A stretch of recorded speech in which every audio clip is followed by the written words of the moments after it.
Qual a sua opinião sobre programas sociais? Bolsa Família, Farmácia Popular, Auxílio Gás, entre outros que existem hoje que estão em vigor no país. Pois bem, a diferença entre o remédio e o veneno é a dose.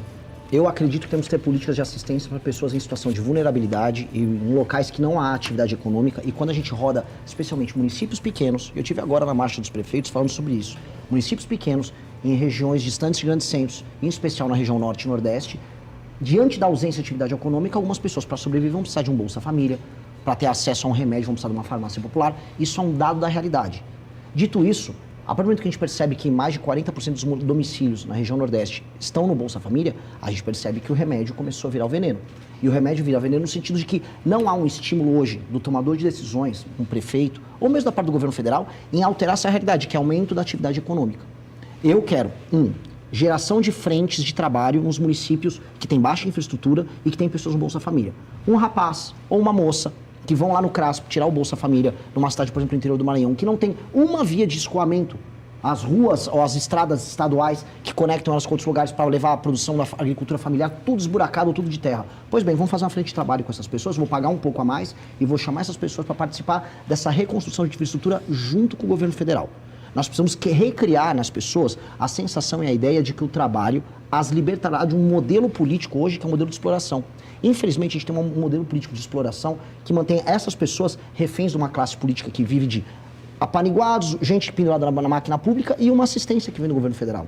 Então, a política nossa tem que ser, tenho que diminuir isso e aumentar a atividade econômica nos pequenos municípios. Isso terá um efeito muito grande na vida das pessoas e na autoestima das pessoas. E qual a sua avaliação sobre o fim da escala 6x1, então, falando de trabalho, né? A proposta do governo federal sobre isso é uma proposta hoje irresponsável. Irresponsável. O Brasil é um país que perde espaço nas cadeias globais de produção. A gente está falando de ter emprego de qualidade. Então, você vai pegar uma fábrica que tem em Sorocaba, lá em São Paulo, que trabalha como a Gestamp, para dar nome, que produz e entrega aparelhos ligados à indústria automotiva para o mundo inteiro, vão perder as cadeias globais de produção, a gente vai perder emprego e vai se isolar. Pessoas que trabalham em pequenos restaurantes e pequenos serviços que não dispõem de um capital de giro, ainda mais um país com juros altos como o Brasil está, não vão ter condição de arcar com isso. Essas pessoas, uma parte vão para a informalidade, outros o negócio vai fechar, especialmente os altamente sindicalizados. O governo não está se importando com isso, especialmente hoje numa trajetória de aumento de impostos sobre os negócios. Então, o que nós precisamos fazer? Nós precisamos flexibilizar o mercado de trabalho, aumentar a agenda de competitividade do Brasil. O que o senhor chama de flexibilizar o mercado de trabalho? As pessoas têm que ser mais autônomas para fazer contratações e demissões. E as relações de trabalho entre as partes... O senhor está falando de trabalho sem a CLT? Sim. Até porque negociação direta, empregado-patrão? Empregado e patrão, mantendo a existência de sindicatos e, na verdade, ampliando a existência de sindicatos para um modelo de competição entre sindicatos nas mesmas áreas de setores e regiões. Mas para quem não tem sindicato, não é sindicalizado? Você está no país que você tem sindicato até para onde você não precisa. Hoje desculpa, mas nós estamos vivendo um cenário de absurdo enfraquecimento dos sindicatos desde o governo Temer, aprofundado pelo governo Bolsonaro, pela gestão do governo Bolsonaro. Eu prefiro o enfraquecimento do sindicato que o enfraquecimento do emprego, porque o emprego formal... Mas então o senhor está entrando em contradição, porque o senhor acabou de dizer que tem sindicato para todo lado. De maneira alguma. Porque o que eu estou propondo não é um monopólio sindical como a gente tem nos setores. É uma competição de sindicatos no melhor atendimento das pessoas. Hoje o próprio sindicato não tem estímulo nenhum em fazer um atendimento de um acordo setorial que seja benéfico para haver contratação. Até porque as novas contratações não são CLT. O mundo do serviço no Brasil está contratando todo mundo por MEI. Se eu rodar aqui dentro, talvez no próprio Correio Brasiliense, boa parte das pessoas sejam MEI. E não são empreendedores individuais. O MEI, no fundo, é o regime alternativo de contratação para fora além da CLT. Porque quem está contratando as pessoas hoje está contratando por MEI.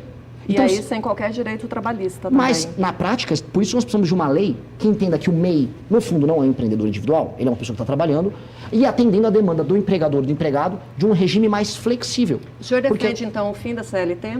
Olha, eu gostaria de chegar no horizonte que a CLT perca totalmente a função, porque era um modelo de contratação dos anos 40, uma realidade industrial de um mundo altamente verticalizado que já não existe mais. Hoje as pessoas constroem suas carreiras em múltiplas empresas, muitas pessoas se tornam empreendedores de si, e o mundo vai ficar agora com a inteligência artificial cada vez mais assim. Mas nós temos uma massa da população, candidato, que não tem toda essa formação e essa capacitação para gerenciar a própria carreira, e isso é uma realidade no país e na maioria da população.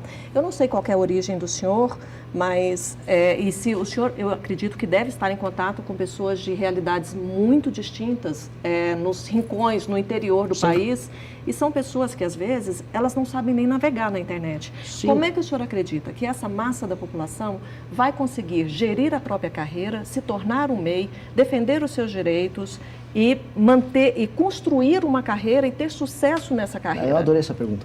Porque se eu for nos rincões, como eu fui, eu não vi nenhum outro pré-candidato nos rincões, nem existe oportunidade de trabalhar para essa pessoa. Aí eu volto para a pergunta anterior que vocês me colocaram, você está no Bolsa Família. Nos grandes centros urbanos em que há atividade de trabalho, essas pessoas que não são idiotas, uma pessoa mais pobre, mesmo sem formação, não é um imbecil. Ela toma decisões econômicas adequadas à realidade dela para ter o autossustento.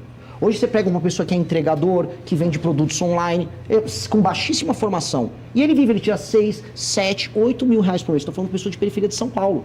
Estou falando do meu eleitor, que é o jovem. Esse jovem aprendeu a navegar nesse mundo. Primeiro porque ele não é um imbecil completo e ele é capaz de se defender. Segundo, que isso não é tão complexo assim. E terceiro, que os países que concorrem conosco no mundo, que a gente não concorre com a Suécia, não concorre com a Inglaterra, a gente concorre com o Vietnã, a gente concorre com a Índia, a gente concorre com a China, tem regimes flexíveis. Então, se eles estão fazendo isso, estão aumentando a renda e aumentando o emprego, nós temos que fazer a mesma coisa. Se a gente falasse, não, é igual a Erika Hilton, que apareceu lá com um monte de umas empresárias lá, com franjinha, eu tô aqui, na minha empresa a escala é 3/4, porque na Inglaterra, que Inglaterra? Não tem Inglaterra nenhuma. Deputado, houve uma redução da mudança da jornada de trabalho. Deputado, desculpa, pré-candidato. Houve uma mudança há cerca de 40 anos de redução da jornada de trabalho, né? E o país continuou se desenvolvendo. Não As continuou. pessoas continuaram com... Não continuou. Continuou, deputado. O senhor como pré-candidato está a par dos números e dos índices de desenvolvimento do país. O país cresceu muito, o país hoje é um expoente na América do Sul e é um expoente no mundo. Não é. Por que o senhor acha que a redução da escala 6/1 vai fazer um retrocesso e vai fazer a economia... Eu vou pedir para o nosso espectador acompanhar todos os gráficos de produtividade do Brasil perante o mundo. E o gráfico assustador. A produtividade é a quantidade de dinheiro que uma pessoa faz por hora de trabalho. O Brasil está estagnado. Nos últimos, justamente o exemplo que você usou foi bem feliz. Nos últimos 40 anos. Quando nós comparamos... Nós não estamos falando em produtividade, nós estamos falando em movimentação da economia, em geração de emprego, em melhoria da qualidade de vida e inclusão, em retirada do país do mapa da fome. Mas então vou te explicar. A produtividade significa a quantidade de recursos gerado por hora por uma pessoa que trabalha. Então isso está linkado ao aumento de riqueza. Então é exatamente isso que nós estamos falando. Não é nenhuma coisa diferente, é exatamente isso. O papel do Brasil perante o resto do mundo diminuiu. E esse é um problema. Infelizmente o nosso tempo acabou. Eu agradeço muito a vinda do senhor. Boa sorte para o senhor na sua campanha.